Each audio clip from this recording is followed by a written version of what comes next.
السلام عليكم ورحمة الله وبركاته. داود كسر وسات كدمي مقعد وعبد العزيز على نور. فيديو كان وأنت واحد دونا 10 كي تطبيقات كورس كمتاشي استوديو. كورس كان وكورس أنكو بيحب دونا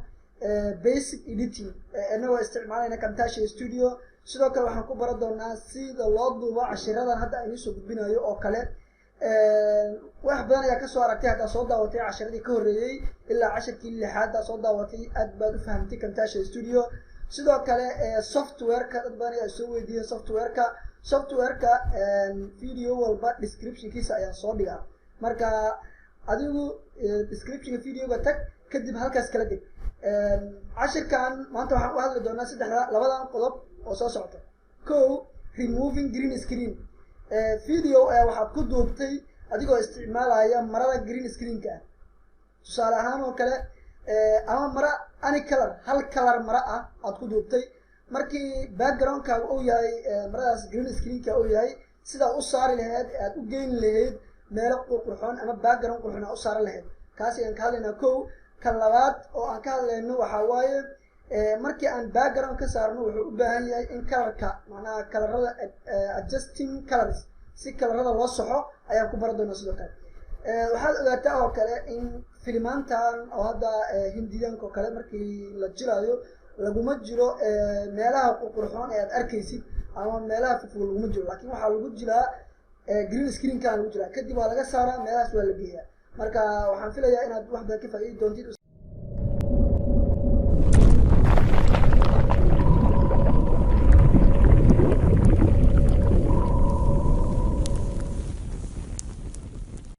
software-ku markuu saanku ugu soo kaco waa inuu ku diyaarsan yahay video-gii aad soo geli lahayd ama aad ka saari lahayd green screen-ka hadda waxaan soo gelinayaa video-gana ii diyaarsan waxaan tegayaa import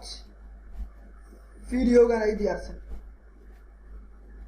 video-ga markaan soo geliyo right click aan dhahayaa add timeline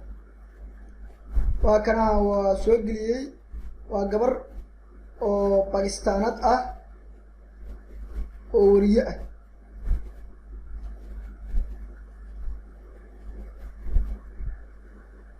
video-gan saas ugu diyaarsay tusaale waxa hadda u soo qaadanaynaa video-ga adiga soo duubatay oo aad ku duubtay green screen-ka sidoo kale waxa ogaataa wariyaasha Soomaalida xataa TV-yada ay fadhiyaan iyo soo qurux badan yahay waxa laga yaabaa boqolkiiba 80 ay ku duubeen green screen-ka kadibna farsamo meesha lagu geeyay meesha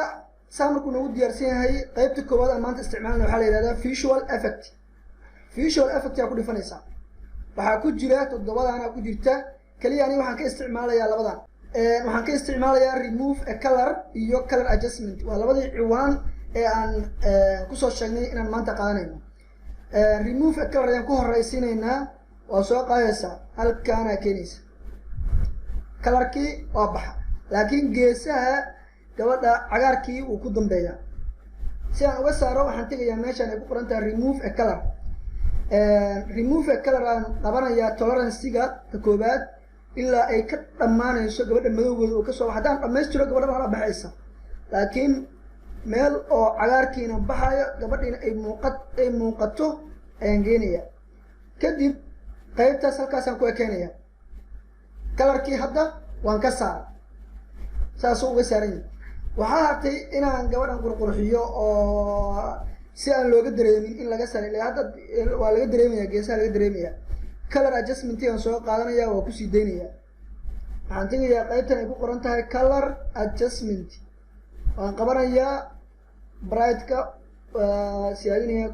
construct-ga waa siyaadinayaa saturation-ka waa siyaadinayaa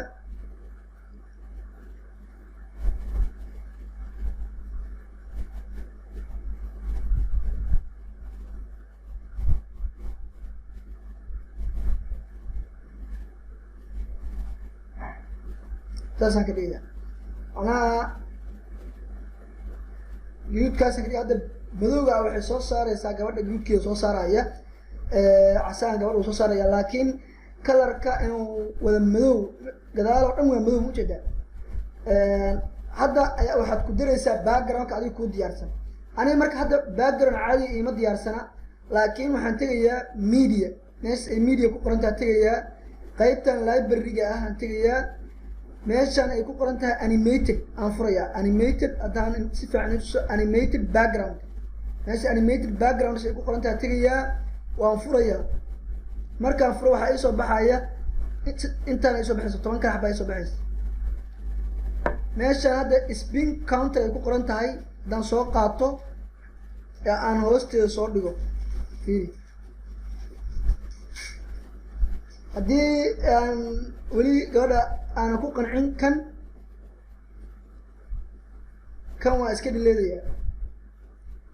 kaas oo ay ku qoran tahay rainbow waves aan soo qaadanaya waa kana marka gabadhii hadda weriye caadiya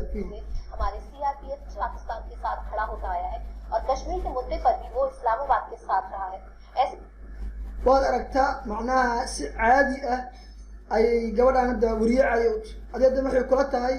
in oo qofkan uu meeshan joogo ama meeshan ay tahay laakiin farsamadaas lagu geeyey meesha markaa ujeedaa qaybtan hoose hadda aniga videoga soo qaatay qayb yar waaye laakiin adiga backgroundka waxaa rabaa inuu la ekaado ilaa qaybtan hadda backgroundka aan hoos dhigay bes ayuu background ka muuqda qaybaha kale waa madow oo ujeedaa video madow marka cashirkan intaas oo ka imaanta. Wassalaamu calaykum waraxmatullaahi wabarakaatu.